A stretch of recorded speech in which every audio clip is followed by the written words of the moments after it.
नमस्कार, आप देख रहे हैं सिटी सेंटर शो और मुंबई के कार्टर रोड से मैं हूं पूजा भारद्वाज। शुरुआत कर रहे हैं इस वक्त की बड़ी खबर के साथ। रायपुर एयरपोर्ट पर एक हेलीकॉप्टर क्रैश हुआ है जिसमें 2 पायलट की मौत हो गई है। प्रैक्टिस के दौरान वापस लैंड करते हेलीकॉप्टर में आग लगी और ये हादसा हुआ। रात करीब 9:10 पर यह हादसा हुआ है। कैप्टन गोपाल कृष्ण पांडा और कैप्टन AP श्रीवास्तव दोनों की इस हादसे में मौत हो गई है। और इसी खबर पर ज्यादा जानकारी के लिए रुख करते हैं हमारे सहयोगी अनुराग द्वारिका।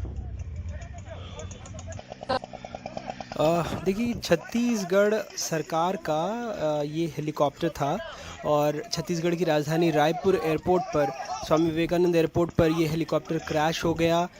रात लगभग 9:10 पर जो रनवे का आखिरी छोर था, बताया जा रहा है कि वहाँ पर ये जो हेलीकॉप्टर था सरकार का, ये दुर्घटनाग्रस्त हुआ है। ये नियमित प्रशिक्षण उड़ान पर था और जो शुरुआती जो जानकारी मिल रही है उसमें बताया जा रहा है कि तकनीकी खराबी की वजह से ये दुर्घटना हुई है। दुर्घटना में कैप्टन गोपाल कृष्ण पांडा और कैप्टन AP श्रीवास्तव दोनों की मौत हो गई है।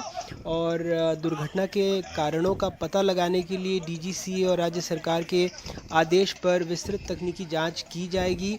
जो ये दोनों पायलट और को पायलट थे, इनके मौत की पुष्टि रामकृष्ण अस्पताल प्रशासन ने भी कर दी है। हादसे के बाद वहाँ एयरपोर्ट पर थोड़ी देर के लिए हड़कंप मच गया था। कुछ देर के लिए अफरा तफरी का माहौल बना, लेकिन वक्त रहते सारे हालात पर काबू पा लिया गया था। हादसे की सूचना मिलते ही पुलिस, CISF और फायर ब्रिगेड की टीम भी वहाँ पर पहुँच गई थी।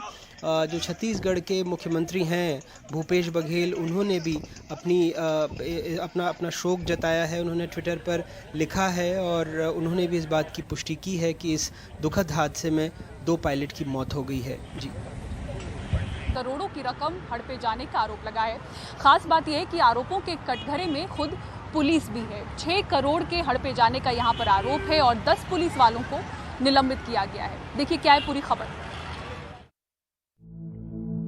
पुलिस की गाड़ी से उतारे जा रहे ये डिब्बे नोटों से भरे हैं। एक डिब्बे में 1 करोड़ रुपए। शिकायत के मुताबिक 12 अप्रैल 2022 की रात पुलिस ने ऐसे कुल 30 डिब्बे जब्त किए थे, लेकिन लौटाए सिर्फ 24, मतलब 6 करोड़ कम। अब जब शिकायत पत्र और वीडियो वायरल हुआ है तो मुंब्रा पुलिस थाने के 10 पुलिस वालों को निलंबित कर दिया गया है। थाने पुलिस आयुक्त को लिखे वायरल हुए इस पत्र में शेख इब्राहिम पाशा नाम के व्यक्ति ने आरोप लगाया है कि मुंब्रा के बॉम्बे कॉलोनी में रहने वाले खिलौना कारोबारी फैजल मेमन के घर पर 12 अप्रैल की रात 12:30 बजे मुंब्रा पुलिस के क्राइम PI शेवाड़े के नेतृत्व में पुलिस ने छापा मारा था। तलाशी में घर से 30 डिब्बों में 30 करोड़ रुपए मिले। पुलिस उन पैसों को जब्त कर लेकर थाने आई, लेकिन थाने में मामला बनाने के बजाय 2 करोड़ रुपए में मामला रफा दफा करने की बात तय हुई। आरोप यह है कि पुलिस ने फैजल मेमन को उसके पैसे लौटा दिए, लेकिन 2 करोड़ की बजाय 6 करोड़ अपने पास रख लिए। आरोप यह भी लगाया गया है कि फैजल मेमन को जब इस बात की जानकारी मिली तब उसने पुलिस से जाना चाहा तो पुलिस ने उसे डांट कर भगा दिया। बहरहाल अब मामला सामने आने के बाद मुंब्रा पुलिस थाने के 3 अधिकारियों सहित कुल 10 पुलिसकर्मियों को निलंबित कर जांच शुरू कर दी गई है। DCP अविनाश अंबुरे को जांच का आदेश दिया गया है। सवाल उस कारोबारी पर भी है कि इतनी बड़ी रकम उसके पास कहां से आई और वो घर में क्यों रखी गई थी। ठाणे से अनिल शुक्ला और मुंबई से कैमरामैन अल्ताफ के साथ सुनील सिंह, NDTV इंडिया के लिए। और महंगाई दर 8 साल में सबसे ऊंचे स्तर पर पहुंच गई है। खुदरा महंगाई दर जो मार्च में 6.95% थी, वो अप्रैल में बढ़कर 7.79% तक पहुंच गई। पहले से महंगी मुंबई में किस तरह से मुंबई वासियों पर महंगाई की मार पड़ी है, इस रिपोर्ट में देखिए। ये 30 साल के दीपेश तानावड़े हैं। बैंक में फील्ड की नौकरी करते थे। 10,000 तनख्वाह थी। कोविड में नौकरी चली गई। अब माँ घर चलाती हैं। कहते हैं कि बढ़ी महंगाई में पैसे बचाने के लिए एक वक्त का ही खाना खाते हैं। अभी आपका घर कैसे चल रहा है? मेरा मम्मी दूसरे के घर पे बर्तन घसती है, तो उधर 4-5 हज़ार ही कमाती है बस। सब पे असर हो गया है। अभी एक वक्त ही खाना खाते हम, एक वक्त नहीं खाते, एक टाइम नहीं खाते हम खाना।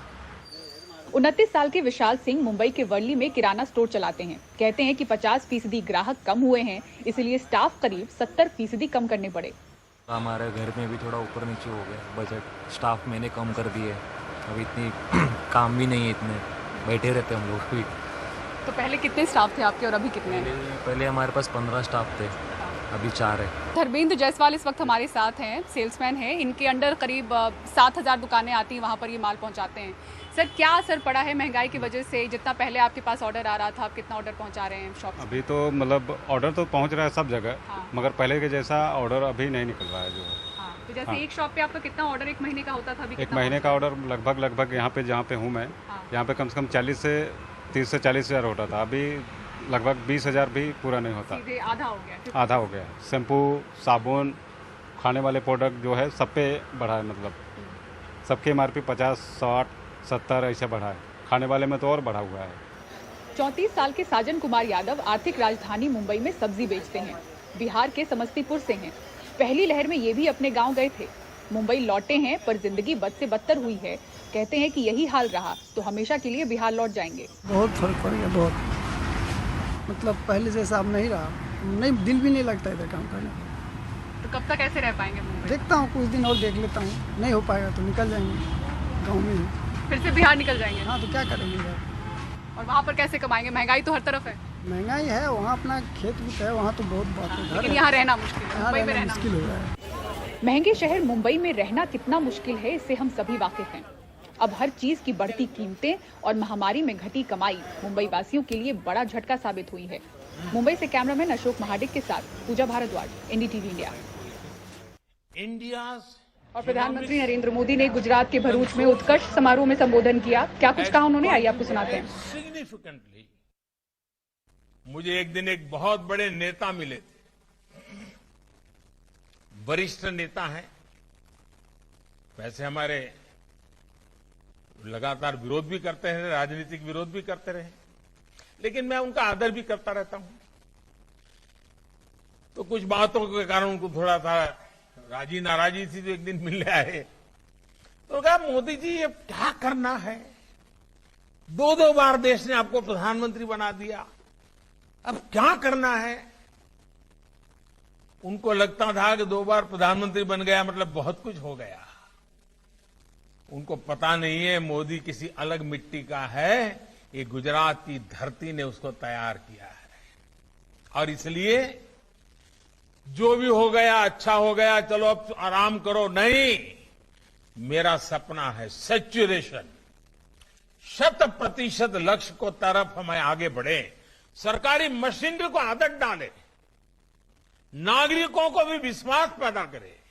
दक्षिणी पूर्वी दिल्ली के मदनपुर खादर इलाके में MCD के बुलडोजरों ने कई बहुमंजिला इमारतों को जमींदोज कर दिया। इस कार्रवाई का विरोध कर रहे आप के विधायक अमानतुल्लाह समेत 12 लोगों को गिरफ्तार किया गया। सौरभ शुक्ला की रिपोर्ट देखिए।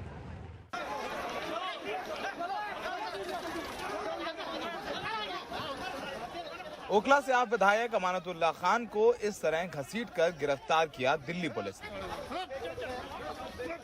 अमानतुल्लाह के समर्थकों को तितर-बितर करने के लिए हल्का लाठीचार्ज भी किया गया, तो अमानतुल्लाह के समर्थकों ने हल्की फुल्की पत्थरबाजी भी की। दिल्ली पुलिस जो है यहाँ से हिरासत में लेकर यहाँ से निकल रही है। यहाँ दिल्ली पुलिस जो है अमानतुल्लाह खान को कहाँ ले जा रहे हैं आपको? थाने। क्या बोल रहे हैं आप? जेल डाल रहे हैं, जेल में। क्या कह रहे हैं? कह रहे हैं आपको गिरफ्तार कर रहे हैं।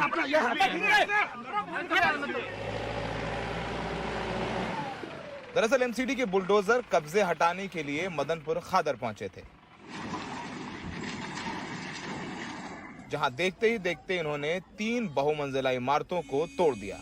जो दीवारें नहीं गिर पाईं, उन्हें हथौड़ों से तोड़ दिया गया। MCD के मुताबिक ये बड़ी इमारतें अवैध रूप से बनाई गई थीं। MCD के बुलडोजर यहां मदनपुर खादर में चल रहे हैं। 2 बिल्डिंगों को जमींदोज करने के बाद ये तीसरी अदबनी बिल्डिंग है, जिसको यहाँ पर MCD के बुलडोजर जो है वो तोड़ रहे हैं। MCD की कार्रवाई के दौरान पूरे इलाके को छावनी में तब्दील कर दिया गया। जो MCD के बुलडोजरों के सामने विरोध करने आया, उसे पुलिस ने हिरासत में ले लिया, जिनमें महिलाएं भी शामिल थी। मैं कुछ नहीं करूंगा, लड़की को भी लेकर आई अम्मी को देखने के लिए। हमारी माँ है। मेरी माँ है वो। माँ और बेटी को पकड़ा है, उठा क्यों ले? मेरा बच्चा पकड़ा, मैं भी अभी आई, छोटी सी बच्ची मेरी 3 साल की। आपकी 3 साल की? आप क्या प्रदर्शन में थी? प्रदर्शन में थी, मैं अभी आई हूँ, बिल्कुल। ये हथौड़े और बुलडोजर न्यू इंडिया की पहचान बनते जा रहे हैं। सवाल ये है कि बिना MCD की इजाजत या मिलीभगत से इतनी बड़ी इमारतों को खड़ा ही नहीं किया जा सकता। एमसीडी तब कहां थी जब इन इमारतों को बनाया जा रहा था। नई दिल्ली से जेवियर थॉमस के साथ सौरभ शुक्ला, एनडीटीवी इंडिया। असम में भारी बारिश के बाद किस तरह से हो रही हैं भूस्खलन की घटनाएं, दिखाएंगे पूरी खबर और तस्वीरें एक ब्रेक के बाद। देखते रहिए सिटी सेंटर शो।